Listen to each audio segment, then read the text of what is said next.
എല്ലാവരും പറഞ്ഞ് ജിയോ ബേബി വന്നിട്ടുണ്ട് ഡയറക്ടർ. അപ്പോൾ ഞാൻ അങ്ങനെ കുറേ കാണാൻ വേണ്ടിയിട്ട് എടുത്തു പോയി ഇങ്ങനെ നിന്ന് തുറന്ന് നോക്കിയിട്ട് പറഞ്ഞു ഞാൻ ഇങ്ങനെ കുമാർ. അപ്പോൾ എനിക്കറിയാം ഞാനാണ് നിങ്ങളെ ഈ സിനിമയിലേക്ക് ക്ഷണിച്ചത്, കാസ്റ്റ് ചെയ്തെന്ന് പറഞ്ഞു. മമ്മൂക്കേനെ കാണാൻ വേണ്ടി ഞാൻ ഒരുപാട് ശ്രമിച്ചിട്ടുണ്ട്, പക്ഷേ മമ്മൂക്കേനെ കാണാൻ പറ്റില്ല. പക്ഷെ മമ്മൂക്കൻ്റെ സിനിമയിൽ അഭിനയിക്കാൻ പറ്റുമെന്ന് ഞാൻ ആഗ്രഹിച്ചിട്ടുണ്ട്. ജിയോ ബേബി എന്ന് പറയുന്ന ഒരു സംവിധായകൻ വിളിച്ചിട്ട് അതിൽ ഇതേപോലെ ഒരു ഡയലോഗ് തന്ന് എന്നെ കൊണ്ട് റിഹേഴ്സൽ ചെയ്യിച്ച് മൊബൈലിലെടുത്തു.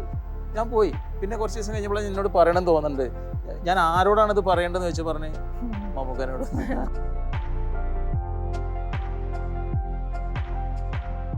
ജോർജ് സാറിനെ പോയി കാണുന്നു. പക്ഷെ ഞാൻ വിചാരിച്ചെന്ന് വെച്ചാൽ ചെറിയ ഒരു ഒന്നും അങ്ങനെ കാണിക്കാനോ മുഖം കാണിക്കാനോ അങ്ങനെയൊക്കെ ഉണ്ടെന്ന് വെച്ച്. പക്ഷെ അന്ന് 10-40 ദിവസം ലൊക്കേഷനിലുണ്ടായിരുന്നു. അധിക ദിവസങ്ങളും വിളിച്ചും അങ്ങനെ ഷൂട്ട് നടക്കുകയാണെന്ന് വെച്ചാൽ ഇന്ന് എവിടെയെങ്കിലുമൊക്കെ സാറ് പ്ലേസ് ചെയ്തിട്ടുണ്ടായിരിക്കും. ജോസ് പെല്ലിശ്ശേരി എന്ന് പറയുന്ന ഡയറക്ടർ അദ്ദേഹത്തിൻ്റെ ഓരോ സിനിമയും എക്സ്പെരിമെൻ്റ് ആയിട്ട് എനിക്ക് ചിലപ്പോൾ ചെയ്യുന്നുണ്ടായിരിക്കാം. ഈ സിനിമ അയാൾ ഇങ്ങനെയായിരിക്കാം ഉദ്ദേശിച്ചിട്ടുണ്ടാവുക. അത് ചിലപ്പം വിജയിക്കാതിരിക്കാം. പക്ഷെ അയാളെ സ്റ്റൈലിലാണ് സിനിമ ചെയ്യുന്നത്. അത് എനിക്ക് ഭയങ്കര ഇഷ്ടമായിട്ടുണ്ട്. അത് എൻ്റെ കാഴ്ചയാണ്. നാടകം കളിച്ച് കഴിയുന്ന സമയത്ത് ഈ കർട്ടൻ പൊക്കിയിട്ട് ഒരാളിങ്ങനെ വരുന്നുണ്ട്. അപ്പോൾ നോക്കിയപ്പോൾ നെടുപടി കാണിച്ചിട്ടുണ്ടായിരുന്നു. നാടകം കഴിഞ്ഞ് കഴിഞ്ഞാൽ നമ്മൾ വിയർത്ത് ഒരു വല്ലാത്തൊരവസ്ഥയിൽ സൈഡിലേക്ക് പോയി ഇങ്ങനെയൊക്കെ നിൽക്കുക, ചിലപ്പോൾ ഇമോഷനായിട്ട് നിൽക്കുന്നുണ്ടാവും. ആ സമയത്ത് ഇതേമാതിരി ഒരാൾ വെയിറ്റ് ചെയ്യുന്നുണ്ടായിരുന്നു. ഞാൻ നേരെ പോയി നോക്കിയപ്പോൾ ഷാജി കൈലാസ് സാറായിരുന്നു. ഷാജി കൈലാസ് സാറെ കൂടെ സുരേഷ് കുമാർ സാറുണ്ടായിരുന്നു. അപ്പോൾ ഷാജി കൈലാസ് സാറിനോട് ഇങ്ങനെ കാണിച്ചു. അപ്പോൾ കുറേ കഴിഞ്ഞപ്പോൾ ഒരു കാറിൽ നിന്ന് ഒരാൾ ബാക്കിൽ നിന്ന് ഇങ്ങനെ വിളിച്ച്. അപ്പോൾ ഞാൻ നോക്കി അറിയാത്ത ഒരാളാണ്. അപ്പോൾ ഞാൻ നടന്നിരുന്ന് കാറിൻ്റെ അവിടെ എത്തിയപ്പോൾ അയാൾ ബാക്കിൽ നിന്ന് ഇങ്ങനെ കാണിച്ചത് മുന്നിലുള്ള ആളെ കാണിച്ചത്. നോക്കിയപ്പോൾ ബ്ലസ്സി സാറായിരുന്നു.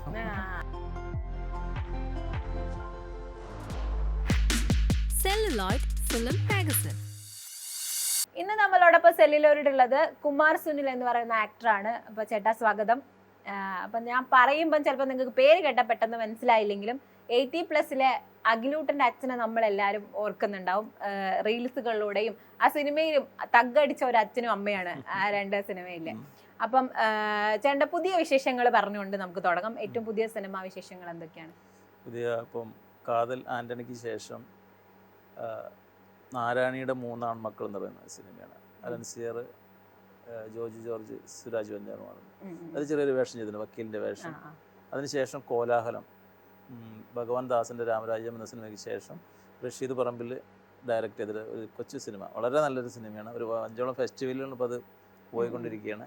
അതിനുശേഷം ഒരു ആന്തോളജി ഫിലിം ഇപ്പം ഷൂട്ട് കഴിഞ്ഞത് അശ്വത്ഥമാത കുഞ്ചര, ഒരു പാലക്കാടൻ സിനിമയാണ്. അതിനുശേഷം ഇപ്പോൾ 10-ാം തീയതി ഇപ്പോൾ ഷൂട്ട് തുടങ്ങുന്നത് കനോലി ബാൻഡ് സെറ്റ്, ഒരു പഴയ സിനിമയാണത്. ജയൻ്റെ ഒക്കെ കാലഘട്ടത്തിൽ ഒരു ബാൻഡ് സെറ്റ് ടീമിൻ്റെ ഒരു കഥ പറയുന്നതിൽ ഒരു അത്യാവശ്യം കുഴപ്പമില്ലാത്തൊരു വേഷം ചെയ്യുന്നുണ്ട്. ഇപ്പൊ ചേട്ടാ കാതൽ ആന്റണി പറഞ്ഞ സിനിമയെ പറ്റി സംസാരിച്ചു. കാതൽ എന്ന് പറഞ്ഞത് ഒരുപാട് ചർച്ച ചെയ്യപ്പെട്ട അത്തരത്തിലൊരു അങ്ങനെ സംസാരിച്ച ഒരു വിഷയമായിരുന്നു കാതൽ എന്ന് പറയുന്നത്. അപ്പം ജിയോ ബേബി ഡയറക്ട് ചെയ്ത സിനിമ, ജിയോ ബേബിന്റെ മുന്നത്തെ സിനിമകളിലും ചേട്ടനുണ്ട്, അസംഘടിതർ, ശ്രീധന്യ കാറ്ററിംഗ്സ്, ആ സിനിമകളിലൊക്കെ ഉണ്ട്. അപ്പൊ ആ ജിയോ ബേബി ആയിട്ടുള്ള ഒരു ബന്ധം എങ്ങനെയായിരുന്നു? ഞാൻ ഗ്രേറ്റ് ഇന്ത്യൻ കിച്ചൺ എന്ന സിനിമയ്ക്ക് ശേഷം ഞാൻ ഈ ഡയറക്ടർ എങ്ങനെ പരിചയപ്പെടുന്നു, അങ്ങനെ അത്രയും നല്ലൊരു സിനിമയല്ലേ. അപ്പം അങ്ങനത്തെ ആളുകളൊക്കെ പരിചയപ്പെടാൻ എനിക്ക് ഇഷ്ടമാണ്. അത് സമൂഹത്തിൽ ചർച്ച ചെയ്യപ്പെടുന്ന വിഷയങ്ങളെ ആ ഡയറക്ടേഴ്സിനെയൊക്കെ പരിചയപ്പെടാനും. പക്ഷെ 1-2 സുഹൃത്തുക്കളോടൊക്കെ ഞാൻ നമ്പർ ചോദിച്ചു, നമ്പറൊക്കെ കിട്ടി. എങ്ങനെ വിളിക്കുന്ന ഇങ്ങനെ ആലോചിച്ച് ഇങ്ങനെ ഇരിക്കുകയാണ്. വിളിക്കുമ്പോൾ ചിലപ്പോൾ ഇനി അവർ എങ്ങനെയായിരിക്കും എന്നുള്ള അറിയില്ലല്ലോ. ആ സമയത്താണ് കുഞ്ഞില മുസ്ലാമണി കൊറോണ വന്ന സമയത്ത് ഓൺലൈനിലൂടെ ഉള്ളൊരു കോൺവെർസേഷൻ ഉണ്ടായത്. അവരോട് നേരിട്ട് കാണാൻ പറ്റുമെന്ന് ചോദിച്ചു. നേരിട്ട് കുഞ്ഞിലെ ഇവിടെ കാണാൻ വന്നു, കോഴിക്കോട് വന്ന് ഫ്ലാറ്റിലാണ് വന്ന് കണ്ടത്. അപ്പോൾ അത് കണ്ട് ചെറിയൊരു ക്യാരക്ടറാണ്, ഇങ്ങനെ വസ്ത്രവ്യാപാരിയാണെന്ന് പറഞ്ഞിട്ട്. അപ്പം നമ്മൾ വിചാരിക്കും എന്താ ആരെങ്കിലും വരുമ്പോൾ സാധനം എടുത്ത് കൊടുക്കുക, എത്രയേ ഉള്ളൂ എന്നാണ് വിചാരിച്ചത്. കൊറോണ ടൈമല്ലേ. അത് കഴിഞ്ഞ് ആ സിനിമ ഷൂട്ട് ചെയ്യുന്നത് ഒരു 4-5 ദിവസം അങ്ങനെ ഞാൻ തന്നെ ഉണ്ട്. അപ്പോൾ അവിടെ ഒരു ദിവസം ജിയോ ബേബി വന്നിട്ടുണ്ട്. അപ്പോൾ എല്ലാവരും പറഞ്ഞു ജിയോ ബേബി വന്നിട്ടുണ്ട് ഡയറക്ടർ. അപ്പോൾ ഞാൻ അങ്ങനെ കുറേ കാണാൻ വേണ്ടിയിട്ട് എടുത്തു പോയി ഇങ്ങനെ നിന്ന് തുറന്ന് നോക്കിയിട്ട് പറഞ്ഞു ഞാനിങ്ങനെ കുമാർ. അപ്പോൾ എനിക്കറിയാം ഞാനാണ് നിങ്ങളെ ഈ സിനിമയിലേക്ക് ക്ഷണിച്ചത്, കാസ്റ്റ് ചെയ്തതെന്ന് പറഞ്ഞു. ഓക്കെ, പരിചയപ്പെട്ടു പോയി. പിന്നെ അതിന് ശേഷമാണ് ശ്രീധന്യ കാറ്ററിംഗ് സർവീസ് എന്ന് പറഞ്ഞ സിനിമയ്ക്ക്. അപ്പോൾ ഒരു ദിവസം വീട്ടിലിരിക്കുന്ന സമയത്ത് ഇതേമാതിരി ജിയോ ബേബിനെ വിളിച്ച് ഒരു കഥ പറയാമെന്ന് പറഞ്ഞു. അവൻ കഥ പറഞ്ഞു, ഫോണിലൂടെ ഈ കഥ മുഴുവൻ പറഞ്ഞു. ശ്രീധന്യ കാറ്ററിംഗ് സർവീസിലെ കഥ പറഞ്ഞപ്പോൾ എനിക്ക് ഇഷ്ടപ്പെട്ടു. അവനെ ഒന്ന് കാണണം എന്ന് പറഞ്ഞു. അങ്ങനെ ഞാൻ നേരെ ഈരാറ്റുപേട്ടയ്ക്ക് പോയി. അവിടുന്ന് എനിക്ക് കഥ പറഞ്ഞു തന്നു. പറഞ്ഞതിന് ശേഷം പറഞ്ഞു ഇതിൽ അളിയൻ ക്യാരക്ടർ വരുന്നത് ഞാനാണ്. ഓക്കെ, അതിലെ അളിയൻ എന്ന് പറയുമ്പം നമുക്ക് പെട്ടെന്ന് ആ സിനിമയെ പറ്റി ആലോചിക്കുമ്പോൾ അളിയനെ പെട്ടെന്ന് ആലോചിക്കും നമ്മൾ. അതെ അതെ ഇങ്ങനെ അവിടെ ഏറ്റവും കൂടുതൽ ശ്രദ്ധിക്കുന്ന അളിയനെ ആയിരിക്കും. എപ്പോഴും എന്തെങ്കിലുമൊക്കെ ഇങ്ങനെ പറഞ്ഞുകൊണ്ടിരിക്കും. ആ ഒരു ക്യാരക്ടറിന്റെ ഒരു ക്യാരക്ടറൈസേഷൻ പറഞ്ഞു തരുമ്പോ ഏത് തരത്തിലായിരുന്നു പറഞ്ഞു അല്ല തന്നിട്ടുണ്ടായിരുന്നു? അത് ആ ക്യാരക്ടറൈസേഷൻ പറഞ്ഞാൽ നമ്മൾ ഇവിടുന്ന് കോഴിക്കോട് നിന്ന് വരുന്ന ഒരു ആളാണ്. ഞാൻ കോഴിക്കോട്ടുകാരൻ തന്നെയാണ്.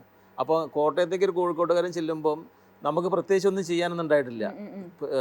ജിയോയുടെ പറഞ്ഞു തരുന്ന കാര്യം അത് നമ്മളതായിട്ടൊരു സ്റ്റൈലിൽ അത് ചെയ്തേ ഉള്ളൂ. പ്രത്യേകിച്ച് നമ്മളെ ഭാഷയില് ഇപ്പൊ പിന്നെ 18+ലായാലും ഒരു ഭാഷയുണ്ടല്ലോ, ഒരു നല്ല രസത്തില് നമുക്കത് കേൾക്കുമ്പോ കുറച്ചൊരു കോമഡി ആയിട്ടും തോന്നും, എന്നാൽ സീരിയസ് ആയിട്ടായിരിക്കും ചിലപ്പോൾ സംസാരിക്കുന്നത്. പക്ഷെ നമുക്കതൊരു ഹേർട്ട് ചെയ്യാത്ത രീതിയിൽ നമുക്ക് എൻജോയ് ചെയ്യുന്ന രീതിയിലായിരിക്കും ചിലപ്പോൾ ഭാഷകൾ അങ്ങനെയാണ് യൂസ് ചെയ്യുന്നത് പലതിലും. അപ്പൊ അത്തരത്തില് എന്തെങ്കിലും പറഞ്ഞിട്ടുണ്ടായിരുന്നു ഭാഷ ഇത് തന്നെ യൂസ് ചെയ്താൽ മതി അങ്ങനെ?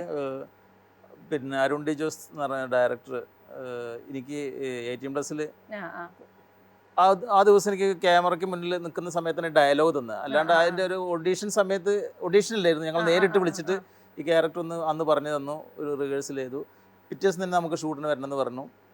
പിന്നെ കുറച്ച് ദിവസം ഷൂട്ട് ചെയ്യുന്ന സമയത്ത് ഡയലോഗ് അയച്ച സമയത്ത് ഞാൻ പറഞ്ഞു അതിൻ്റെ ഇഷ്ടത്തിന് പറയട്ടെ ചോദിച്ചു. വെരി ഗുഡ്, അങ്ങനെ പറഞ്ഞാൽ മതിയായിരുന്നു. അതിൽ എഴുതിയതിൽ കുറച്ച് വ്യത്യാസങ്ങളൊക്കെ ഉണ്ടായിരുന്നു. ഞാനത് വായിച്ച് നോക്കിയിട്ട് ഞാൻ അതിൻ്റെ മനസ്സിൽ വെച്ചു. ഞാൻ എൻ്റെ ഇഷ്ടത്തിന് പറഞ്ഞപ്പോൾ പറഞ്ഞു ഇത് ഓക്കെയാണ്, അങ്ങനെ തന്നെ പറഞ്ഞാൽ മതി എന്ന് പറഞ്ഞു. അങ്ങനെയാണ് മോനെ എൻ്റെ കല്യാണം കഴിഞ്ഞു. പിന്നെ പെട്ടെന്ന് ചൂടായി പോണതൊക്കെ നമ്മളെ ഇഷ്ടത്തിന് അങ്ങനെ ചെയ്തതാണത്. പക്ഷെ മൂപ്പര് ഓക്കെ പറഞ്ഞു, വർക്കൗട്ടായി. അതിനുള്ള കാരണം എന്താ വെച്ചാൽ നമുക്കൊക്കെ ഒരു ഉള്ളിലൊരു ഭയമുണ്ട്. നമ്മൾ കയറി വരുന്ന ആളാണ്. അപ്പോൾ ഈ സംവിധായകരെ എങ്ങനെയാണ് നമ്മൾ എടുക്കുക എന്നറിയില്ലല്ലോ. പക്ഷെ നമുക്ക് നല്ല ഫ്രീഡവും അങ്ങനെ ഒരു സമാധാനവും ഒരു അന്തരീക്ഷവും അങ്ങനെയൊക്കെ തരുന്ന സമയത്ത് നമുക്ക് ഒന്ന് മൈൻഡ് ഫ്രീ ആയിട്ട് നമുക്ക് വളരെ ചെയ്യാനുള്ളൊരു സ്പേസ് കിട്ടും.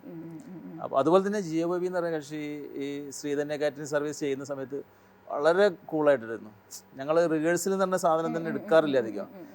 സ്റ്റോറി പറഞ്ഞു തരും, അത് നമുക്ക് എങ്ങനെ പറയാൻ പറ്റും നോക്കും, അത് നമ്മൾ രണ്ടാളോട് ഒന്ന് പറഞ്ഞു നോക്കും. പിന്നെ അതെ ചെയ്യുന്നുണ്ട്. എനിക്ക് ജീവിതത്തിൽ ഏറ്റവും കിട്ടിയ ഞാനിപ്പോൾ സിനിമയിൽ ഇപ്പോൾ എന്തെങ്കിലുമൊക്കെ ആയിക്കൊണ്ടിരിക്കുന്നത് ജിയോ ബേബി എന്നുള്ള സംവിധായകൻ എന്നെ കാണുന്നത് കൊണ്ടാണ്. പക്ഷെ ഒരിക്കലും അയാൾക്ക് കേരളത്തിലെ എല്ലാ സിനിമാ നടന്മാരെയും നാടക നടന്മാരെ കുറിച്ചൊക്കെ കൃത്യമായിട്ട് പോകുന്നുണ്ട്. നമ്മളൊരാളെ പറ്റി പറയാൻ വെച്ചാൽ അയാൾ എനിക്കറിയാം, ഏതൊരാളെയും മൂപ്പര് കൃത്യമായിട്ട് അറിയാം. പക്ഷെ നമ്മളെ അതുപോലെ അറിയാമായിരുന്നു. ഇത് ഇത്രയും സിനിമയിലൊക്കെ വേഷം തരിക എന്ന് പറയുന്നത് എന്നും ഞാൻ കടപ്പെടുന്ന. ചേട്ടാ നാടകം എന്ന് പറഞ്ഞപ്പോ നാടകത്തിൽ നിന്നാണ് തുടക്കം എന്ന് പറയുന്നത്. ഒരുപാട് സിംഗിൾ പ്ലേ അങ്ങനെയാണ് ചേട്ടൻ കൂടുതൽ ചെയ്തിട്ടുള്ളത്. അപ്പം ഇപ്പത്തുള്ള സിനിമകളിൽ ഇപ്പൊ അധികം ഇറങ്ങുന്ന സിനിമകളിൽ പോലും നാടകത്തിൽ നിന്ന് ഒരുപാട് പേര് ഇപ്പൊ നാടകത്തിൽ നിന്നാണ് സിനിമയിലേക്ക് എത്തുന്നത്. ആ ഒരു പണ്ട് കാലത്ത് അങ്ങനെ ആയിരുന്നില്ലല്ലോ. ഇപ്പം എന്താ പറയാ, ഇപ്പൊ നാടകത്തിലായാലും പറയും അവർക്ക് നമ്മൾ ആക്ടിങ് പറഞ്ഞു കൊടുക്കേണ്ട ആവശ്യമില്ല, ചിലപ്പോൾ അവർ പെട്ടെന്ന് ചെയ്തോളും, അവരെ കയ്യിൽ നിന്ന് എടുത്ത് ചെയ്തോളും. അങ്ങനത്തെ ഇപ്പൊ നമ്മൾ പേരല്ലൂരിന്റെ ആ ടീം മൊത്തം അധികവും നാടകം ബേസ്ഡ് ആയിട്ടുള്ള ആളുകളാണ്. അവർ വന്നപ്പോഴും സംസാരിച്ചത് അങ്ങനെ തന്നെയാണ്. അവരെ ഇഷ്ടത്തിന് ചെയ്തോ എന്നുള്ള രീതിയിലാണ് ഓരോരോ സാധനങ്ങളും ഒരു സിറ്റുവേഷൻ കൊടുത്തു. അത് അപ്പം നാടകത്തിൽ നിന്ന് സിനിമയിലേക്ക് വന്നപ്പോൾ ഉണ്ടായിരുന്ന ഒരു എന്താ പറയാ പെട്ടെന്ന് ചെയ്യാൻ പറ്റിയ ആ ഒരു സാധനം ഉണ്ടായിരുന്നു, മാറ്റം ഫീൽ ചെയ്തെങ്കിൽ? അത് എനിക്ക് ഏറ്റവും കൂടുതൽ ഫീൽ ചെയ്യുന്നത് എനിക്ക് അവിടെ കിട്ടുന്ന സ്പേസ് വളരെ കംഫർട്ട് ആണെന്നുണ്ടെങ്കിൽ നമ്മൾ ടെൻഷനൊന്നും ഇല്ലാണ്ട് ചെയ്യാൻ പറ്റും. അല്ലാതെ നമുക്കൊരു പ്രഷറും കാര്യങ്ങളൊക്കെ ഉണ്ടാകുന്നതിൽ ആണെന്നുണ്ടെങ്കിൽ നമ്മൾ അവിടെ ചിലപ്പം കൃത്യമായിട്ട് ചെയ്യാൻ പറ്റുന്നുള്ള സംശയമായിരിക്കും. ഇപ്പം ഞാൻ ആദ്യം വന്ന സിനിമകളിലൊക്കെ ഒരു ചെറിയൊരു പേടിയൊക്കെ ഉണ്ടായിരുന്നു. കാരണം ഒരുപാട് ലൈറ്റ്സ്, ഒരുപാട് ആളുകൾ പിന്നിൽ. പക്ഷേ നമ്മുടെ നാടകത്തിൽ അങ്ങനെ തന്നെ. പക്ഷേ നാടകത്തിൽ നിന്ന് പറഞ്ഞൊക്കെയാണെന്ന് വെച്ചാൽ 1-2 ഡയലോഗ് പറഞ്ഞ് ഇങ്ങനെ കയറി കഴിഞ്ഞാൽ പിന്നെ നമ്മുടെ ബോഡിയിലും മൈൻഡിലും സാധനം കയറി കഴിഞ്ഞാൽ പിന്നെ കഴിയുന്നത് വരെ അത് മാറുന്നില്ല. ഇത് ചെറിയൊരു കട്ട് പറഞ്ഞാൽ നമ്മൾ മാറി നിന്ന് വീണ്ടും വരുന്നു മാറുന്നു അങ്ങനെയുള്ള ഉണ്ടാവുമല്ലോ. പക്ഷെ നാടകക്കാരനായതുകൊണ്ട് എനിക്ക് സിനിമ ചെയ്യുന്ന ഒരുപാട് നമുക്ക് ഇപ്പോൾ കുളൂർ മാഷിൻ്റെ കീഴിലാണ് വന്നതെങ്കിൽ പോലും ഒരു ക്യാരക്ടറൈസേഷൻ്റെ കാര്യത്തിനായാലും ഒരു കോൺഫിഡൻസിൻ്റെ കാര്യത്തിലായാലും എന്തിൻ്റെ കാര്യത്തിലും നമ്മളറിയാതെ ഒരു നമ്മുടെ ബോഡിയും മൈൻഡും അതിന് ചെറിയൊരു നമ്മളറിയാതെ ചെയ്തിട്ടുണ്ടായിരിക്കും ഒരു ക്യാരക്ടർ തരുന്ന സമയത്ത്. പിന്നെ നമ്മളത് പ്രസൻറ്റ് ചെയ്യുന്നത് മാത്രമേ ഉള്ളൂ. അത് ആ സമയത്ത് അങ്ങനെ സംഭവിച്ചു പോകുന്നതാണത്. ഈ നാടകം എങ്ങനെയായിരുന്നു? നാടകം ആണ് എന്നുള്ള രീതിയിൽ നാടകം തുടങ്ങുന്നത് ഏതൊരു സമയത്തായിരിക്കും? ഞാൻ സ്കൂളിൽ പഠിക്കുന്ന സമയത്താണ് നാടകം. അന്ന് 5ാം ക്ലാസ് പഠിക്കുന്ന സമയത്തൊക്കെ എനിക്ക് നാടകം എനിക്ക് ഭയങ്കര ഇഷ്ടമാണ്. പക്ഷേ എന്നെ ടീച്ചേഴ്സൊന്നും അടുപ്പിക്കൊന്നുമില്ല. അപ്പം ഞാൻ അവരെ കളിക്കുന്ന നാടകങ്ങൾ ഫുള്ള് ഞാൻ മുന്നിൽ തന്നെ ഇരുന്ന് ഞാൻ നോക്കിക്കാണും. അപ്പോൾ ഞാൻ എനിക്കും ചെയ്യാൻ പറ്റില്ല, അത് എന്നെ ചെയ്യിപ്പിക്കുന്നില്ല. പക്ഷേ അന്ന് ടീച്ചർമാരോട് പറയാനും പറ്റില്ല, ടീച്ചർമാരത് പഠിപ്പിക്കുന്നത്. ഞാൻ 10ാം ക്ലാസ് വരെ വെയിറ്റ് ചെയ്ത് 10ാം ക്ലാസ് സമയത്ത് ഞാൻ എൻ്റെ സുഹൃത്തുക്കളോടൊക്കെ പറഞ്ഞ് ഒരു വായനശാല പോയിട്ട് പുസ്തകം എടുത്തുകൊണ്ട് വന്ന് പഠിക്കും, എഴുതും. അങ്ങനെ ഞങ്ങൾ സ്റ്റേജിൽ കയറി. നാളെ ഭയങ്കര ഫ്ലോപ്പായി പോയി, ഭയങ്കര മോശമായിരുന്നു. സ്കൂളിലൊക്കെ പോകാൻ പറ്റിയെന്ന് മടിയായിട്ട് പിന്നെ ചെയ്യേണ്ടെന്നൊക്കെ വിചാരിച്ചപ്പോൾ പ്രീ ഡിഗ്രിക്ക് പഠിക്കുമ്പോൾ ഇതുപോലെ ചെയ്ത്, പിന്നെ മോണാക്റ്റൊക്കെ ചെയ്ത്, പിന്നെ കോമഡി സാധനങ്ങളൊക്കെ സ്വന്തമായിട്ട് ഉണ്ടാക്കി ചെയ്യാൻ തുടങ്ങി. ഞങ്ങളെ നാട്ടുമ്പുറത്തുള്ള ക്ലബിൻ്റെ, അന്നൊക്കെ ഒരുപാട് ക്ലബ്ബുകളുണ്ട്, അവിടെ ക്ലബിൻ്റെ വാർഷികത്തിന് എൻ്റെ എന്തായാലും ഒരു കോമഡി ഷോ ഉണ്ടായിരിക്കും. പിന്നെയാണ് തിയേറ്ററിനെ കുറിച്ച് പഠിക്കാൻ തുടങ്ങിയത്. തിയേറ്ററിനെ കുറിച്ച് പഠിക്കാൻ തുടങ്ങിയപ്പോൾ പിന്നെ കൂടുതലും ഞാൻ ഒറ്റയ്ക്കുള്ള നാടകങ്ങളാണ് ചെയ്തത്. കാരണം ഒരു നാടകം സംഘടിപ്പിക്കുന്ന സമയത്ത് ഞാൻ തന്നെ ഈ ആക്ടേഴ്സിനെ വീടുകളിൽ പോയി കാണണം, അവരെ വൈകുന്നേരം ക്ഷണിക്കണം, അവർ നേരം വൈകി കഴിഞ്ഞാൽ ഓരോരുത്തരാളെ പിന്നെയും വിളിക്കണം, പിന്നെ ഇതിനുള്ള A to Z കാര്യങ്ങൾ നമ്മളതിന് ഓടി നടക്കണം. അങ്ങനെ ഒരുപാട് പ്രശ്നങ്ങളുണ്ടായിരുന്നു. പക്ഷെ എനിക്ക് നാടകത്തോട് ഭയങ്കര ഇഷ്ടം തന്നെയാണ്. ഞങ്ങളെ അന്നൊക്കെ നാട്ടുമ്പുറത്ത് ഈ കേരളോത്സവം അതുപോലുള്ള ഒരുപാട് അമേച്ചർ നാടക മത്സരങ്ങളൊക്കെ ഉണ്ടാവും. അപ്പോൾ ഓരോ നാടകത്തിന് പോകുന്ന സമയത്ത് ഒരുപാട് ബുദ്ധിമുട്ടുകളാണ്. അപ്പോൾ അതിൽ നിന്ന് ഒഴിവാകാൻ വേണ്ടിയിട്ടാണ് ഞാൻ ഒറ്റയ്ക്കുള്ള നാടകങ്ങൾ കളിക്കാൻ തുടങ്ങിയത്. ചേട്ടപ്പ സിംഗിൾ പേ പറഞ്ഞപ്പോ വീടുകളിൽ ചെന്നിട്ട്, ഞാൻ മുന്നൊരു ഇന്റർവ്യൂ കണ്ടപ്പോ കേട്ടായിരുന്നു അതിൽ പറയുന്നത്, വീടുകളിൽ ചെന്നിട്ട് നാടകങ്ങൾ കളിച്ചിട്ടുണ്ട്. അപ്പം 1000 നാടകങ്ങൾ കളിച്ചിട്ടുണ്ട്. അപ്പൊ ചേട്ടൻ ഒരു ബുക്കിൽ എഴുതി വെച്ചിട്ടുണ്ടായിരുന്നു, ഫീഡ്ബാക്ക് ചോദിക്കുക, ഫീഡ്ബാക്ക് ചോദിച്ചിട്ട് എഴുതി വെച്ചിട്ടുണ്ടായിരുന്നു എന്ന് പറഞ്ഞിട്ടുണ്ടായിരുന്നു. അപ്പം ഈ ഇപ്പൊ സിനിമയിൽ എന്ന് പറയുന്നത്, സിനിമ ഇറങ്ങി അത് കഴിഞ്ഞിട്ടാണല്ലോ ഫീഡ്ബാക്ക് വരുന്നത്. അങ്ങനെ ഫീഡ്ബാക്ക് പറഞ്ഞിട്ട് ചേട്ടൻ എപ്പോഴും ഏതെങ്കിലും സിനിമ കണ്ടിട്ടോ അങ്ങനെ കഴിഞ്ഞ ഫീഡ്ബാക്കിൽ അങ്ങനെ എന്തെങ്കിലും ഓർമ്മയുള്ള ഒരു സിനിമ കണ്ടിട്ട് പറഞ്ഞതില്? സിനിമ കണ്ടതിൽ ഇപ്പൊ ഈ ജിയോ ബേബിന്റെ തന്നെ കുഞ്ഞിലെ ചെയ്തത് അസംഘടിതർ സിനിമ കണ്ടതിന് ശേഷം ആണ് ഞാൻ ശരിക്കും സിനിമയിൽ അഭിനയിച്ചിരുന്ന ആളുകളെ അറിയുന്നതും. ആ കണ്ടിട്ട് ആ വസ്ത്രവ്യാപാരിയുടെ ക്യാരക്ടറിനെ കുറിച്ച് ഒരുപാട് ആളുകൾ എന്നെ വിളിച്ച് നല്ല അഭിപ്രായം പറഞ്ഞിട്ടുണ്ടായിരുന്നു, വളരെ നന്നായിട്ടുണ്ടെന്ന് പറഞ്ഞിട്ടുണ്ടായിരുന്നു. കാരണം ആ സിനിമയിൽ ഒരു ചെറിയ വേഷമാണെങ്കിൽ പോലും ആ ക്യാരക്ടർ എന്താണെന്നുള്ള ഓഡിയൻസിന് വളരെ കൃത്യമായിട്ട് അറിയിച്ചു കൊടുക്കാൻ പറ്റി. അതുപോലെ തന്നെ 18+ അതുപോലെ. പിന്നെ ശ്രീധന്യ കാറ്ററിംഗ് അളിയൻ. ഇപ്പം ജിയോ ബേബി കൂടാതെ ഒരുപാട് സംവിധായകർ എന്നെ വിളിക്കുന്നുണ്ടെങ്കിൽ പോലും ജിയോ ബേബിയോടുള്ള ഒരു കടപ്പാണെനിക്ക് മറ്റുള്ളൊരു സംവിധായകർ ഇല്ല എന്നല്ല പറയുന്നത്. പക്ഷെ എന്നും ജിയോ ബേബി തന്നെയാണ്.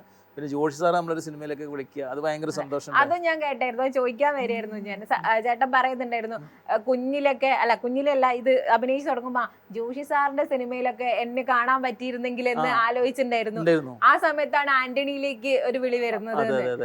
ആ ഒരു മൊമെന്റ് എങ്ങനെയായിരുന്നു? ആഗ്രഹിച്ച ഒരാളുടെ സിനിമയിൽ ഡയറക്ട് ചെയ്തിട്ട് അഭിനയിക്കാൻ പോകുന്നു, അതൊരു കുഞ്ഞു വേഷമാണെങ്കിലും എന്ത് വേഷമാണെങ്കിലും ആഗ്രഹിച്ച ഒരു സ്പേസിൽ എത്തുകയാണല്ലോ. ആ ഒരു ഇതെങ്ങനെയായിരുന്നു? അതിന്റെ മുന്നേ കാതലിന് ഇതേമാതിരി തന്നെ. കാതലും മമ്മൂക്കേനെ കാണാൻ വേണ്ടി ഞാൻ ഒരുപാട് ശ്രമിച്ചിട്ടുണ്ട്, പക്ഷേ മമ്മൂക്കേനെ കാണാൻ പറ്റില്ല.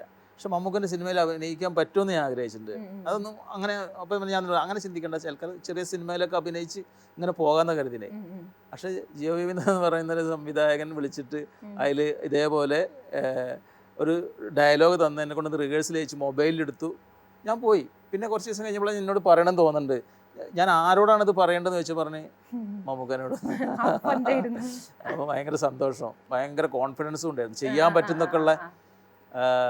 പക്ഷെ അവിടെ ചെന്ന സമയത്ത് അതിന് ചെറിയൊരു ബുദ്ധിമുട്ടൊക്കെ ഉണ്ടായിരുന്നു. പെട്ടെന്ന് മമ്മൂക്ക വന്ന് ഇതേമാതിരി മുന്നിൽ വന്നിരുന്ന സമയത്ത് ഡയലോഗൊക്കെ പറയുമ്പോൾ ചെറിയൊരു 2-3 പ്രാവശ്യമൊക്കെ തെറ്റിയിട്ടൊക്കെ ഉണ്ടായിരുന്നു, പേടിയൊക്കെ ഉണ്ടായിരുന്നു. അതേപോലെ തന്നെയാണ് ഞാൻ വിചാരിച്ചത് ജോഷി സാറിൻ്റെ പടത്തിൽ നേരത്തെ ചോദിച്ച പോലെ. പക്ഷേ നമുക്കെല്ലാവർക്കും അറിയാം, ജോഷി സാർ എന്ന് പറയുമ്പോൾ എല്ലാവരും മലയാള സിനിമ ലെജൻഡ് ഡയറക്ടറാണല്ലോ. ഒരുപാട് ഡയറക്ടേഴ്സ് ഉണ്ടെങ്കിൽ പോലും അങ്ങനെയല്ല പറയാം. അങ്ങനെ സാറിന് 1-2 പ്രാവശ്യം ഞാൻ പരിചയപ്പെട്ടിട്ടുള്ളൂ. പരിചയപ്പെട്ട സമയത്ത് പറഞ്ഞു നോക്കാമെന്ന് പറഞ്ഞിട്ടുണ്ടായിരുന്നു. അപ്പോൾ ഞാൻ നമ്പർ ചോദിച്ച്, നമ്പർ വേണ്ടെന്ന് പറഞ്ഞു. അപ്പോൾ പിന്നീട് ഇതേമാതിരി ഒരു പ്രാവശ്യം കണ്ടപ്പോൾ ഞാൻ ചോദിച്ചപ്പോൾ നമ്പർ ചോദിച്ചാൽ പറഞ്ഞ് നമ്പർ എനിക്ക് തന്ന്, വിളിക്കരുത് പറഞ്ഞു. വാട്സപ്പ് ഇട്ട് അങ്ങനെ വാട്സപ്പിൽ ഇങ്ങനെ ഇട്ട സമയത്ത് ഒരു ദിവസമുണ്ട് അവരെ അസിസ്റ്റൻറ്റ് ഡയറക്ടർ എൻ്റെ ഫോട്ടോ ചോദിച്ചു. അപ്പോൾ ഞാൻ എന്തിനാ ചോദിച്ചാൽ പറഞ്ഞു ജോഷി സാറിൻ്റെ പടത്തിന് വേണ്ടിയിട്ടാണ്. അപ്പോൾ ഞാൻ വേഗം ഫോട്ടോ എടുത്ത് ജോഷി സാറിന് അതേമാതിരി ഫോട്ടോ എടുത്ത് നിന്നെ മറന്നുണ്ടാക്കാൻ വേണ്ടിയിട്ട്. അപ്പോൾ കുറച്ച് കഴിഞ്ഞ് അവർ വിളിച്ചിട്ട് പറഞ്ഞ് ഇത് ഓക്കെയാണ്, ഇപ്പം അങ്ങനെയുള്ള അപ്പിയറൻസ് ഒന്നും മാറ്റണ്ട. അങ്ങനെ ജോഷി സാറ് ഓക്കെ പറഞ്ഞിട്ട് പറഞ്ഞേ. അങ്ങനെ ജോഷി സാർ വിളിച്ച് നേരെ അവിടെ ലൊക്കേഷനിലേക്ക് എത്തുന്നു, ജോഷി സാറിനെ പോയി കാണുന്നു. പക്ഷെ ഞാൻ വിചാരിച്ചെന്ന് വെച്ചാൽ ചെറിയ ഒന്നും അങ്ങനെ കാണിക്കാനോ മുഖം കാണിക്കാനോ അങ്ങനെയൊക്കെ ഉണ്ടെന്ന് വെച്ചാൽ. പക്ഷെ അന്ന് 10-40 ദിവസം ആ ലൊക്കേഷനിലുണ്ടായിരുന്നു. അധിക ദിവസങ്ങളും വിളിച്ചു അങ്ങനെ ഷൂട്ട് നടക്കുകയാണെന്ന് വെച്ചാൽ ഇന്നെ എവിടെയെങ്കിലുമൊക്കെ സാറ് പ്ലേസ് ചെയ്തിട്ടുണ്ടായിരിക്കും. അപ്പം തന്നെ അവിടെ ഉള്ളവർ പറയും സാറ് അങ്ങനെ വെറുതെ ഒന്നൊരാളങ്ങനെ ഒരു സ്പേസ് തരുമെന്നില്ല. ജോഷി സാറ് എന്താ അറിയില്ല, ജോഷി സാറ് ഭയങ്കര ശ്രദ്ധിക്കുന്നുണ്ട്, പിന്നെ അതുപോലെ തന്നെ അസോസിയേറ്റിനോട് പറഞ്ഞേ ജോർജ് സാറ് പറഞ്ഞിട്ടുണ്ട് അവൻ നല്ലൊരു ആക്ടറാണ്, പക്ഷെ അവൻ എന്നെ പേടിയുണ്ട്, അപ്പോൾ ഞാൻ വല്ലാതെ അടുത്തേക്ക് പോകുന്നില്ല എന്നൊക്കെ. ഇനിയിപ്പോ ചേട്ടന് ആരെ കൂടെ അല്ലെങ്കിൽ ആരെ കൂടെ ആക്ട് ചെയ്യണം അല്ലെ ആരെ ഡയറക്ട് ചെയ്യണം അങ്ങനെ എന്തെങ്കിലും ആഗ്രഹം ഉണ്ടോ? ഇപ്പം സത്യം പറയുകയാണെന്ന് വെച്ചാൽ ഇപ്പം ഒരുപാട് പുതിയ സംവിധായകരൊക്കെ വരുന്നുണ്ടല്ലോ.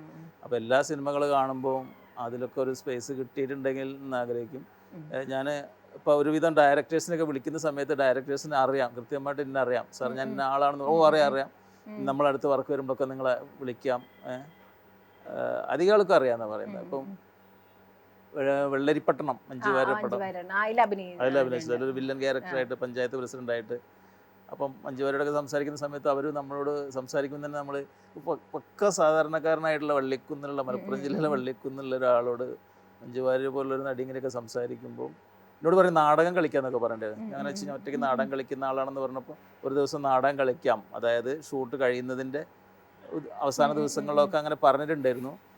പക്ഷേ എൻ്റെ ഷൂട്ട് ആദ്യം കഴിഞ്ഞു, പിന്നെയാണ് അവരുടെ മഞ്ജു ചേച്ചിയുടെ ഷൂട്ട് കഴിഞ്ഞത്. അപ്പം എന്നോട് നാടകം കളിക്കാൻ പറ്റിയില്ല. ഇപ്പോഴും മമ്മക്കനോട് ഞാൻ നാടകം കളിക്കാൻ അവസരം ചോദിക്കുന്നു. ഇപ്പത്തെ സിനിമകൾ എന്ന് പറഞ്ഞാൽ സിനിമകൾ മാറി വരുന്ന സമയമാണ്. ഇപ്പം തിയേറ്ററിൽ എത്തുന്ന സിനിമകൾ കാണുന്നത് മാറുന്നുണ്ട്. ഇപ്പൊ ടോപ്പിക് ആണെങ്കിലും സിനിമ ആളുകൾ എടുക്കുന്ന രീതി ആണെങ്കിലും ഒക്കെ മാറുന്നുണ്ട്. ഇപ്പൊ കാതൽ വന്നതിന് ശേഷവും ഒരുപാട് പ്രശ്നങ്ങൾ ഉണ്ടായിട്ടുണ്ടായിരുന്നു. മീൻസ് അതിനെപ്പറ്റി നല്ല ചർച്ചകൾ വന്നു, വേൾഡ് മൊത്തം ചർച്ച ചെയ്യപ്പെട്ടു കാതൽ എന്ന സിനിമകളെ പറ്റിയിട്ട്.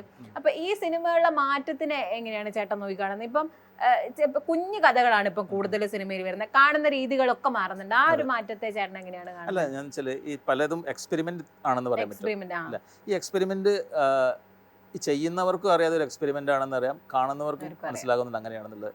പക്ഷെ അത് ഇപ്പൊ കാതൽ പോലുള്ള സിനിമകൾ ചെയ്യാൻ കാണിച്ച ഒരു ധൈര്യവും ഇതുണ്ടല്ലോ, അത് മമ്മൂക്കയോട് പോലുള്ള ആളത് ഏറ്റെടുക്കുന്നു. അപ്പൊ ജനങ്ങൾക്ക് കാണാനുള്ള ഒരു കൗതുകം, ഇങ്ങനത്തെ ഒരു വിഷയം നമ്മളെ ഇന്ത്യയിൽ മാത്രമല്ല മൊത്തം ലോകത്തിൽ ചർച്ച ചെയ്യപ്പെടുന്നത്. ഇതിന് ശേഷമാണ് നമ്മളെ ചിന്താഗതികളും അതിനനുസരിച്ച് മാറിക്കൊണ്ടിരിക്കുന്നത്. ഈ സാധനങ്ങൾ കാണുമ്പോൾ ഇങ്ങനെയും ചെയ്യാമല്ലോ, അപ്പോൾ അടുത്ത ആളുകൾക്ക് തോന്നും വേറെ രീതിയിൽ എക്സ്പെരിമെൻ്റ് നടത്താം. അപ്പോൾ ആ എക്സ്പെരിമെൻ്റ് നടത്തുന്ന നമ്മൾ ആ സമയങ്ങളിൽ നമുക്ക് കാണുന്ന സമയത്ത് എങ്ങനെയാണെന്നുള്ളത് ആദ്യമേ പറയാൻ പറ്റുന്നില്ലല്ലോ. ഇത് കണ്ടു കഴിഞ്ഞു ഇപ്പോഴുള്ള പ്രേക്ഷകൻ എന്ന് പറഞ്ഞാല് ഇപ്പൊ ചില ആളുകളെ സിനിമ, ഇപ്പൊ മോഹൻലാൽ എന്നുള്ള നടന്റെ ഒരു സിനിമ വരുമ്പം ലാലേട്ടൻ എപ്പോഴും ആളുകൾക്ക് അടിയുണ്ടാക്കി മീശ പിരിച്ച് മുണ്ടുടുത്ത് കാണുന്ന ലാലേട്ടനെയാണ് അധിക പ്രേക്ഷകനും എക്സ്പെക്ട് ചെയ്യുന്നത്. പക്ഷെ വേറൊരു രീതിയിൽ തന്നെ ഇത് ചെയ്യുമ്പം ചിലപ്പോൾ ആളുകൾ അത് പല ആളുകളുടെ സിനിമയ്ക്കും അങ്ങനെ വരുന്നുണ്ട്. ആ ഒരു മാറ്റത്തെ എങ്ങനെ ഇപ്പൊ നമ്മള് പ്രേക്ഷകനൊരു സിനിമേനെ മനസ്സിലുണ്ടാക്കുക, ആദ്യം ഒരു ട്രെയിലറോ അല്ലെങ്കിൽ ഒരു സിനിമ ഒരു ലുക്കോ ഫസ്റ്റ് ലുക്ക് പോസ്റ്ററോ ഒക്കെ കാണുമ്പോൾ പ്രേക്ഷകൻ ഉണ്ടാക്കുന്ന സിനിമ അത് കിട്ടാതിരിക്കുമ്പോൾ അതിനെ വിമർശിക്കുന്ന ഒരു രീതി ഇപ്പൊ വരുന്നില്ലേ ഒരു ഇൻഡസ്ട്രിയിൽ? അതിനോട് എന്താ തോന്നുന്നത്? അത് എനിക്ക് വലിയൊരു ആ രീതിയോട് എനിക്ക് വലിയൊരു തോന്നിയിട്ടൊന്നുമില്ല. അത് ശരിയാണെന്ന് തോന്നുന്നില്ല. ശരിയല്ല, അത് ഓരോരോ എക്സ്പെരിമെന്റ് ഇപ്പൊ പുതിയ പുതിയ രീതിയിൽ വരികയല്ലേ ആളുകള്. വന്നോട്ടെ, അത് കാണുന്നവർ ഇപ്പം പറഞ്ഞത് കൊണ്ട് അയാളുടെ കാഴ്ചയിൽ മാറ്റങ്ങൾ വരുത്താനൊന്നും പറ്റുന്നില്ലല്ലോ. പക്ഷേ എൻ്റെ അഭിപ്രായത്തിൽ പറയുകയാണെങ്കിൽ ഇപ്പോൾ വാലിബൻ എന്ന് പറഞ്ഞ സിനിമയായാലും ഫസ്റ്റ് വന്ന റിവ്യൂ ഒക്കെ ഒരുപാട് മോശം കണ്ടെങ്കിൽ പോലും ഞാൻ വിചാരിച്ചു 2-3 ദിവസം കഴിഞ്ഞിട്ട് പോകാം. അപ്പോൾ എൻ്റെ മനസ്സിൽ പോകുന്ന സമയത്തും ഈ റിവ്യൂസൊക്കെ ഉണ്ട്, എന്നാൽ പോലും എനിക്ക് ആ സിനിമ ഇഷ്ടമായി. പക്ഷെ ഇത് എല്ലാവരോട് പറയുന്ന സമയത്ത് അവർക്ക് ഇഷ്ടമായി എന്നൊന്നും പറയുന്നില്ല. ഞാൻ പക്ഷേ ആ സിനിമ എന്ന് പറഞ്ഞു കഴിഞ്ഞാൽ നമ്മൾ ഒരു പ്രജുഡിസ്റ്റ് ആയിട്ട് നമ്മൾ പോയിട്ട് കാണണ്ട. മോഹൻലാൽ എന്ന് പറയുന്ന നടന ഇങ്ങനെ ആയിരിക്കും കാണിക്കുക, ആ ഒരു സാധനത്തിൽ നമ്മൾ പോകുമ്പോൾ നമുക്ക് ആ സിനിമ കണ്ടാൽ മതി. ഇപ്പൊ നമ്മള് അത് വേറൊരു എക്സ്പെരിമെന്റ് ആണെന്ന് പറയാം, ചുരുളി വേറൊരു സ്റ്റൈലാണെന്ന് പറയാം, ആമേൻ. അതുപോലെ തന്നെ ഓരോ സിനിമയ്ക്കും അദ്ദേഹം ജോസ് പെല്ലിശ്ശേരി എന്ന് പറയുന്ന ഡയറക്ടർ അദ്ദേഹത്തിൻ്റെ ഓരോ സിനിമയും എക്സ്പെരിമെൻ്റ് ആയിട്ട് എനിക്ക് ചിലപ്പോൾ ചെയ്യുന്നുണ്ടായിരിക്കാം. ഈ സിനിമ അയാൾ ഇങ്ങനെയായിരിക്കാം ഉദ്ദേശിച്ചിട്ടുണ്ടാവുക, അത് ചിലപ്പം വിജയിക്കാതിരിക്കാം. പക്ഷെ അയാളെ സ്റ്റൈലിലാണ് സിനിമ ചെയ്യുന്നത്. അത് എനിക്ക് ഭയങ്കര ഇഷ്ടമായിട്ടുണ്ട്, അത് എൻ്റെ കാഴ്ചയാണ്. അപ്പോൾ എക്സ്പെരിമെൻ്റ് തിയേറ്ററുകളായാലും സിനിമയായാലും അത് വിജയിക്കാതിരുന്നിട്ടൊന്നുമില്ലല്ലോ. അത് 2-3 ദിവസം ഉണ്ടായിരുന്ന റിവ്യൂസ് കഴിഞ്ഞപ്പോ പിന്നെ ആളുകൾ കൂടുതൽ കാണാൻ തുടങ്ങിയ ഒരു സിനിമയായിരുന്നു. ഓരോ സീനിലും അമേച്ചർ, അതായത് ഒരു നാടകം, അതെപ്പോഴും ലിജോ ജോസ് പല്ലിശ്ശേരി സിനിമകളിൽ ഒരു നാടകത്തിന്റെ ടച്ച് എപ്പോഴും ഡയലോഗ് ഡെലിവറി അങ്ങനെയായിരുന്നു, ഡയലോഗ് പ്രസന്റേഷൻ അങ്ങനെയായിരുന്നു. അത് നമുക്ക് ചെയ്യുമ്പോൾ കൃത്യമായിട്ട് മനസ്സിലാവുന്നുണ്ട്. അത് അതിൻ്റെ ഒരു അമേച്ചറിസം, നാടകത്തിൻ്റെ അത് കറക്റ്റ് ആയിട്ടുണ്ട് എന്നുള്ളത് എനിക്ക് ഫീൽ ചെയ്തിട്ടുണ്ടായിരുന്നു. അത് തന്നെയാണ് ഉദ്ദേശിച്ചതെന്ന് അങ്ങനെ തന്നെയാണ് അവർ പറയുന്നത്. കഥകൾ വായിക്കുന്ന പോലെ, മറച്ച് വായിക്കുന്ന കഥകൾ വായിക്കുന്ന പോലെ. അത് നമ്മൾ മറ്റുള്ള സിനിമകളിൽ കാണാത്ത ഒരുപാട് വിഷ്വൽസ് തന്നെയാണ്, സീനുകളൊക്കെ നമ്മൾ ആ സിനിമയിൽ അങ്ങനെ തന്നെയാണ് കാണുന്നത്. ചേട്ടൻ ഈ സിനിമ ഇതിനു മുന്നേ ഇപ്പം പറഞ്ഞ അറിയപ്പെട്ട സിനിമകളിൽ നിന്നല്ലാണ്ട് ചേട്ടൻ മുന്നേ ഒരുപാട് സിനിമകൾ ചെയ്തിട്ടുണ്ട്. കുഞ്ഞു കുഞ്ഞു വേഷങ്ങളിൽ വന്ന ഒരുപാട് സിനിമകൾ ചെയ്തിട്ടുണ്ട്. ആദ്യമായിട്ട് സിനിമ ചെയ്യണം അല്ലെങ്കിൽ സിനിമയിൽ അഭിനയിക്കണം ആ ഒരു തോട്ട് വന്നത് എപ്പോഴായിരുന്നു? അത് ഈ നാടകം പഠിക്കുന്ന സമയങ്ങളിലൊക്കെ നമ്മൾ ടൗൺ ഹാളിലൊക്കെ പോകുമല്ലോ, നാടകങ്ങൾ സ്ഥിരമായിട്ട് ടൗൺ ഹാളിൽ നാടകങ്ങൾ കാണാനുണ്ടാവും. പല സ്ഥലങ്ങളുണ്ടാവും കോഴിക്കോട്. ഞാൻ കേരളത്തിൽ അധിക സ്ഥലങ്ങളിൽ നാടകങ്ങൾ കാണാൻ പോകും, അമേച്ചർ നാടകങ്ങൾ. ഇപ്പോൾ ചിലപ്പോൾ തലശ്ശേരി പോവും, തിരുവനന്തപുരം പോവും, അങ്ങനെയൊക്കെ പോവും. ഈ സ്ഥലത്തൊക്കെ ചെല്ലുന്ന സമയത്ത് ചില നാടക നടന്മാരോ അല്ലെങ്കിൽ ഇങ്ങനെ വന്ന ആളുകളൊക്കെ വേദിയിൽ നിന്ന് അവർ ഉദ്ഘാടനമായിരിക്കും, അവർ നമ്മളായിട്ട് നേരിട്ട് സംവേദിക്കുന്നുണ്ടായിരിക്കാം. അപ്പോൾ അവരുടെ എക്സ്പീരിയൻസ് നമ്മൾ ഷെയർ ചെയ്യുന്നുണ്ടായിരിക്കാം. ഇതൊക്കെ പറയുന്ന സമയത്ത് നമ്മളെ ലൈഫായിട്ട് എന്തെങ്കിലും ചെറിയ കണക്ഷൻ എവിടെയെങ്കിലൊക്കെ വരുന്ന സമയത്ത് നമ്മൾക്കും ഇങ്ങനെയൊക്കെ ആകാൻ പറ്റുമോ? അപ്പോൾ നമ്മൾ തന്നെ പറയില്ല, അതൊന്നും ആകാൻ പറ്റില്ല, അതൊരു വലിയ ആളുകളല്ലേ, അപ്പോൾ അതങ്ങനെ പോട്ടെ, നമുക്കിങ്ങനെ പോകാം, നാടകം കളിച്ച് പോകാം. പിന്നെ കുറച്ച് സമയം എത്തുന്ന സമയത്താണ് നമ്മൾ ഈ നാടകം കളിക്കുന്ന സമയത്തൊക്കെ നമ്മളെ നാടകങ്ങൾ ആ ഓഡിറ്റോറിയത്തിൽ ഇരുന്നിട്ട് സംവിധായകരായിട്ട് നടന്മാരായിട്ട് ഇരുന്ന് കാണുന്നുണ്ടാവും. അത് നമ്മൾ അറിയുന്നില്ല. അത് നമ്മൾ നാടകം കഴിഞ്ഞ് അവർ ഇതേമാതിരി നമ്മളെ പിന്നിലേക്ക് നിന്നിട്ട് നമ്മളെ വിഷ് ചെയ്യുന്ന സമയത്താണ് നമ്മൾ ഓരോ വലിയ സംവിധായകരൊക്കെ നമ്മൾ കാണുന്നത് ബാക്കിൽ നിന്ന്. അപ്പോൾ അവർ തരുന്നൊരു പ്രചോദനം ഉണ്ടല്ലോ, നിങ്ങൾ നന്നായിട്ട് ചെയ്തിട്ടുണ്ട്, നല്ല ആക്ടറാണെന്ന് അവർ പറയുന്ന സമയത്ത് അപ്പോഴാണ് മോഹങ്ങൾ രണ്ടാമതും തുടങ്ങുക. അന്ന് വേദിയിൽ നിന്ന് സംസാരിച്ച ആൾ കൂടാതെ നമ്മളായിട്ട് നേരിട്ട് ഡയറക്ടർമാർ പറയുന്നത് വീണ്ടും നമുക്കൊപ്പം നടക്കും. അപ്പോൾ എങ്ങനെയപ്പോൾ ഇത് മുന്നോട്ട്? അപ്പോൾ നമ്മൾ ഇവരൊക്കെ വിളിച്ചൊക്കെ നോക്കും, അറിയിക്കാം. അപ്പോൾ അറിയിക്കാന്നൊക്കെ പറഞ്ഞാൽ ചിലപ്പോൾ 1-2 കൊല്ലം കഴിഞ്ഞിട്ടൊക്കെ ആയിരിക്കും അവർ ചിലപ്പോൾ തുടങ്ങുന്നൊക്കെ ഉണ്ടാവുക. അപ്പോൾ അതിനിടയിൽ എവിടേക്കോ ആരൊക്കെയോ നമ്മളെ വിളിക്കുന്നു, ഇതുപോലെ ഇങ്ങനെ സംഭവിക്കുന്നു. ഇപ്പോഴും ഒന്നും ആയിട്ടൊന്നുമില്ല, ചെറിയ ചെറിയ വേഷങ്ങൾ ചെയ്തു പോകുന്നു, അത്രയേ ഉള്ളൂ. ചേട്ടാ ഇപ്പൊ സിനിമ നാടകം പറഞ്ഞു, അപ്പൊ ഇതില് ഒരു എപ്പോഴും ഓർമ്മിക്കുന്ന ഒരു മെമ്മറി ഉണ്ടാവുമല്ലോ, ഒരു മൊമെന്റ്, നാടകത്തിലായാലും സിനിമയിലായാലും ആ മൊമെന്റ് എനിക്ക് എപ്പോഴും എൻ്റെ ലൈഫിൽ ഓർമ്മയിൽ ഉണ്ടായിരിക്കുന്നു പറഞ്ഞാൽ അങ്ങനെ എന്തെങ്കിലും മൊമെന്റ് ഉണ്ടോ? സിനിമയിലായാലും കുഴപ്പമില്ല, നാടകത്തിലായാലും ഇതുപോലെ തന്നെ എനിക്ക് ഇതാവാറുണ്ട്. കാരണം ഒരു ദിവസം തിരുവനന്തപുരം സൂര്യ ഫെസ്റ്റിവൽ എന്ന് പറഞ്ഞാൽ 10 ദിവസമാണ് അവിടെ നാടകോത്സവം ഉണ്ടാകുക. അല്ലാതെ വേറെ ഡാൻസ് വേറെ, ക്ലാസിക്കൽ കലകൾ വേറെ, അങ്ങനെയൊക്കെ ഓരോ ഉണ്ടാവും. അപ്പോൾ ഞാൻ ഇതേമാതിരി നാടകം കളിച്ച് കഴിയുന്ന സമയത്ത് ഈ കർട്ടൻ പൊക്കിയിട്ട് ഒരാളിങ്ങനെ വരുന്നുണ്ട്. അപ്പോൾ നോക്കിയപ്പോൾ നെടുപടി വേണിച്ചിട്ടുണ്ടായിരുന്നു. അപ്പോൾ അവിടെ നിന്നിട്ട് മൂപ്പരാളൊരു സ്റ്റൈലുണ്ടല്ലോ, വളരെ നന്നായിട്ടുണ്ട് എന്നുള്ള സ്റ്റൈല്. അങ്ങനെയുള്ള മുഹൂർത്തങ്ങൾ ഓർമ്മിക്കും. അതുപോലെ പിറ്റേ ദിവസം തന്നെ ഇതേമാതിരി നെടുമുടി വേണിച്ചേട്ടൻ ഞങ്ങളെ നാടകത്തിനെ കുറിച്ച് നന്നായിട്ട് പറഞ്ഞപ്പോൾ പിറ്റേ ദിവസം 7 നാടകം കളിക്കുന്നതായി. 10 ദിവസം 10 പ്ലേ ആണ്. അപ്പോൾ അങ്ങനെ ആലോചിച്ചപ്പോൾ എൻ്റെ സോളോ തന്നെ ചെയ്യാന്നുള്ള ഇതായി കുളിർ മാഷ് പറഞ്ഞു. അപ്പോൾ അതിനുവേണ്ടി മുടിയൊക്കെ കംപ്ലീറ്റ് വെട്ടിച്ച് അങ്ങനെ ഇതേമാതിരി നാടകം തുടങ്ങിക്കഴിഞ്ഞ് അതേമാതിരി നാടകം കഴിഞ്ഞ് കഴിഞ്ഞ് നമ്മൾ വിയർത്ത് ഒരു വല്ലാത്തൊരവസ്ഥയിൽ സൈഡിലേക്ക് പോയി ഇങ്ങനെയൊക്കെ നിൽക്കുക ചെയ്യുക. ചിലപ്പോൾ ഇമോഷനായിട്ട് നിൽക്കുന്നുണ്ടാവും. ആ സമയത്ത് ഇതേമാതിരി ഒരാൾ വെയിറ്റ് ചെയ്യുന്നുണ്ടായിരുന്നു. ഞാൻ നേരെ പോയി നോക്കിയപ്പോൾ ഷാജി കൈലാസ് സാറായിരുന്നു. ഷാജി കൈലാസ് സാറെ കൂടെ സുരേഷ് കുമാർ സാറുണ്ടായിരുന്നു. അപ്പോൾ ഷാജി കൈലാസ് സാറിനോട് ഇങ്ങനെ കാണിച്ച് നീ നാടകം ചെയ്തത് എങ്ങനെയാണെന്നുള്ളത്. അങ്ങനെ ഓരോ സംവിധായകരും പറയുന്ന സമയത്ത് ഇപ്പോൾ ഈ തിരുവനന്തപുരത്ത് ഫെസ്റ്റിവലില്ലേ, IF ഒക്കെ, ആ സിനിമ അത് നടക്കുന്ന സമയത്ത് ഞാനവിടെ കുറേ ദിവസമുണ്ട്. അപ്പോൾ ഞാൻ അങ്ങോട്ട് നടക്കുന്നുണ്ട്, ഇങ്ങോട്ട് നടക്കുന്നുണ്ട്. അപ്പോൾ കുറേ കഴിഞ്ഞപ്പോൾ ഒരു കാറിൽ നിന്ന് ഒരാൾ ബാക്കിൽ നിന്ന് ഇങ്ങനെ വിളിച്ച്. അപ്പോൾ ഞാൻ നോക്കിയപ്പോൾ അറിയാത്ത ഒരാളാണ്. അപ്പോൾ ഞങ്ങൾ നടന്നിരുന്ന് കാറിൻ്റെ അവിടെ എത്തിയപ്പോൾ അയാൾ ബാക്കിൽ നിന്ന് ഇങ്ങനെ കാണിച്ചിരുന്നു, മുന്നിലുള്ള ആളെ കാണിച്ചിരുന്നു. നോക്കിയപ്പോൾ ബ്ലസ്സി സാറായിരുന്നു. ബ്ലസ്സി സാറ് പറഞ്ഞു കുറേ കാലം ഞാൻ വാച്ച് ചെയ്യുന്നു പറഞ്ഞു എന്നോട്. അപ്പോൾ ഞാൻ പറഞ്ഞു സാർക്ക് ഒരുപാട് സന്തോഷമായി, സാറ് കാണാൻ പറ്റില്ല. അപ്പം ചോദിച്ചു ഇപ്പം എന്താ? ഞാൻ വെച്ച് ഇങ്ങനെ ഇപ്പം ഫെസ്റ്റിവലിന് വന്നാണ് നാടകങ്ങൾ കളിക്കുന്നുണ്ട്, ആ സിനിമ ഞാൻ കാണാറുണ്ടെന്നൊക്കെ പറഞ്ഞു. അപ്പം സാറിനോട് ചോദിച്ച് നമ്പർ തരുമോ ചോദിച്ചു. അപ്പം ഞാൻ പറഞ്ഞു സാറിന് ഞാൻ നമ്പർ തന്നു, സാറിന് ഞാൻ എപ്പോഴും വിളിച്ചുകൊണ്ടിരിക്കുന്നു പറഞ്ഞു. സാറാ നമ്പർ വാങ്ങിച്ചേ. അപ്പോൾ അങ്ങനെ എൻ്റെ നമ്പർ വാങ്ങിക്കുകയും ചെയ്യും. സാറെന്നെ ഭയങ്കരമായിട്ട് ശ്രദ്ധിക്കുന്നുണ്ടെങ്കിൽ മനസ്സിലായി. അപ്പോൾ ഞാനിപ്പോൾ 2 പ്രാവശ്യം ഫോണിൽ വിളിച്ച സമയത്ത് സാർ അപ്പോൾ ഫോൺ എടുക്കും, എറണാകുളത്ത് വരുമ്പോൾ പിന്നെ വരാൻ വേണ്ടി പറയും, കാണണം എന്നൊക്കെ പറയും. അപ്പോൾ ഇത്രയും വലിയ ലെജൻഡായിട്ടുള്ള ഡയറക്ടർക്ക് നമ്മൾ അങ്ങനെയുള്ള മുഹൂർത്തങ്ങളൊക്കെ ധാരാളം ഉണ്ടാവാറുണ്ട്. ഇപ്പൊ ചേട്ടൻ ഇപ്പൊ ഞാൻ കണ്ടതിൽ എനിക്ക് ചേട്ടൻ ചെയ്തതിൽ 80+ ക്യാരക്ടറാണ്. ഭയങ്കര നമുക്ക് ഒരു ഫണ്ണിയാണ്, പക്ഷെ സീരിയസ് ആയിട്ട് സംസാരിക്കുന്നത്, പക്ഷെ ഒരു എന്താ പറയാ നർമ്മത്തിൽ ചാലിച്ചിട്ട് കാണുന്ന പോലെയാണ് നമുക്ക് ഫീൽ ചെയ്യാം. അപ്പൊ ചേട്ടൻ ഇങ്ങനത്തെ കോമഡി ക്യാരക്ടേഴ്സ് ചെയ്യാനാണോ ഇഷ്ടം, അല്ലെങ്കിൽ സീരിയസ് റോളുകൾ അങ്ങനെ ചെയ്യാനാണോ? അങ്ങനെ രണ്ടും ചെയ്യാൻ ഇഷ്ടമാണ്. പക്ഷെ ഈ ഡയലോഗ് എനിക്ക് തരുന്ന സമയത്ത് അതിലൊരു കോമഡീന്റെ ഒരു ഡയലോഗ് പോലും ഇല്ലല്ലോ. അത് പാവപ്പെട്ട ഒരു ഓട്ടോറിക്ഷക്കാരനാണ്. അമ്മ ലേശം അത്യാവശ്യം കുഴപ്പമില്ല, സംസാരിക്കുകയൊക്കെ ചെയ്യും. പക്ഷെ എനിക്ക് തന്ന ഡയലോഗ് ഞാൻ പറയുന്ന സമയത്ത് പോലും വളരെ സീരിയസ് ആയിട്ടാണ് ഞാൻ പറഞ്ഞത്. സിനിമ ഭാഷേണ്ടതാണോ അതറിയില്ല, പക്ഷെ നമുക്ക് അത് കേട്ടിട്ടാണോ അറിയില്ല, പക്ഷെ എനിക്ക് പെട്ടെന്ന് കേൾക്കുമ്പോൾ നമുക്കത് ഇഷ്ടവും തോന്നും, ചിരിയും വരും. പക്ഷെ സീരിയസ് ആയിട്ടുള്ള സിറ്റുവേഷനിലാണ് അവർ സംസാരിക്കുന്നത് നമുക്കറിയാം. നമ്മൾ ഈ മൂന്നിലും കൂടെയാണ് അതിനെ കാണുന്നത്. അതെ, ഇപ്പൊ ആ ഷൂട്ട് ചെയ്യുന്ന സമയത്ത് എന്റെ മുഖത്ത് മാത്രമേ ക്യാമറ ഉള്ളൂ, മറ്റവൻ്റെതൊന്നും എടുക്കുന്നൊന്നും എനിക്ക് അറിയുന്നില്ല. ഞാൻ പറയുന്നതിന്റെ മറുപടി അവിടെ നിന്ന് വരുന്നുണ്ടോന്നും ഞാൻ അറിയുന്നില്ല. അപ്പൊ അതുകൊണ്ട് ഞാനിത് അവനെ ചീത്ത പറയുന്ന സാധനമാണല്ലോ. പക്ഷെ കണ്ടപ്പോൾ തമാശ ഉപയോഗിച്ച് സിനിമ എന്ന് പറഞ്ഞാൽ അങ്ങനെ. പക്ഷെ സ്റ്റേജിൽ നിന്നാണെങ്കിൽ സ്പോട്ട് അതിന്റെ റിസൾട്ട് കിട്ടും, തമാശയാണോ അതാണെന്നൊക്കെ ഉള്ളത്. സിനിമയാകുമ്പോൾ കഴിഞ്ഞ ശേഷം അറിയുന്നുള്ളൂ. അപ്പൊ നിതിന്യായിട്ടുള്ള ഒരു കോംബോ എങ്ങനെയായിരുന്നു അതില്? നിതിന്യ എന്ന് പറയുന്നത് കാലിക്കറ്റ് യൂണിവേഴ്സിറ്റിയിലെ ഒരു പ്രൊഫസറാണ്, മലയാളം. അപ്പോൾ നിതിന്യ ഈ കാലിക്കറ്റ് യൂണിവേഴ്സിറ്റിൻ്റെ അണ്ടറിൽ PhD ഒറ്റയാൾ നാടകത്തിനെ കുറിച്ചുള്ള സംഭവം. അതിൻ്റെ മുന്നേ ഞങ്ങൾ രണ്ടുപേരും ഒരു സിനിമയിൽ ചെറിയ വേഷം ചെയ്തിട്ടുണ്ടായിരുന്നു. എൻ്റെ നാട്ടിൽ ഞങ്ങൾ ഒരു 4 കിലോമീറ്റർ ഡിസ്റ്റൻസിലുള്ളൂ. അപ്പോൾ ആ സിനിമയിൽ മമ്മാലി എന്ന ഇന്ത്യക്കാരൻ, റഫീഖ് മംഗലശ്ശേരി എഴുതി അരുണൻ ശിവൻ അഭിനയിച്ച, കാർത്തികേയൻ തന്നെയാണ് അതിൻ്റെ പ്രൊഡ്യൂസർ, മൂപ്പൻ തന്നെയാണ് അഭിനയിച്ചതും, അരുണൻ ശിവൻ ഡയറക്ടർ. അപ്പോൾ ആ സിനിമയിൽ ഞങ്ങൾ രണ്ടുപേരും ഉണ്ടായിരുന്നു. അതിനുശേഷം ഈ PhD എടുക്കുന്ന സമയത്ത് ഞാൻ ഒറ്റയാൾ നാടകങ്ങളെ കുറിച്ച് ചെയ്യുന്ന സമയത്ത് എന്നെക്കുറിച്ച് എൻ്റെ അടുത്ത് സ്ഥിരമായിട്ട് വരും. അതിനെക്കുറിച്ച് കുറേ മനസ്സിലാക്കാനും എഴുതാനും റിസർച്ചിനെ കുറിച്ച് അങ്ങനെ ബന്ധമായി. അങ്ങനെ കഴിഞ്ഞ സമയത്ത് പിന്നെ ഞങ്ങൾ രണ്ടാളും കൂടി ഒന്നിച്ച് നാടകങ്ങൾ ചെയ്ത്, പിന്നെ സിനിമകൾ നടക്കും. പിന്നെ ഞങ്ങൾ അധിക സമയങ്ങളിൽ യൂണിവേഴ്സിറ്റി പോയിട്ട് അതിനെക്കുറിച്ച് ഡിസ്കസ് ചെയ്യും. ഞങ്ങൾ തമ്മിൽ നന്നായിട്ടൊരു, കാരണം വെച്ചാൽ പുള്ളിക്കാർ ഒരു വേറെ ലെവലാണ്.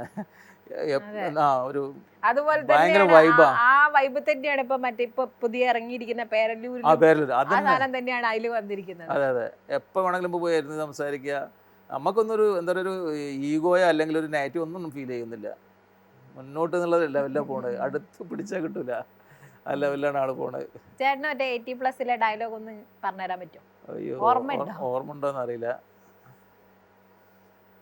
ഫോൺ എടുത്തിട്ടേ, ആ മോനെ എൻ്റെ കല്യാണം കഴിഞ്ഞ് ഇപ്പോൾ ഉളുപ്പിലെത്ത നായൻ്റെ മോനെ ഒരു പെണ്ണിന് പിന്നെ നട്ടപ്പാരിക്ക് വിളിച്ചിട്ട് ആരോട് ചോദിക്കേണ്ട കൊണ്ടുപോല്, അതൊക്കെ പോട്ടെ, ഇങ്ങോട്ട് വരും വേണ്ട, ഞാനിട്ട് കണ്ടിട്ടുമില്ല.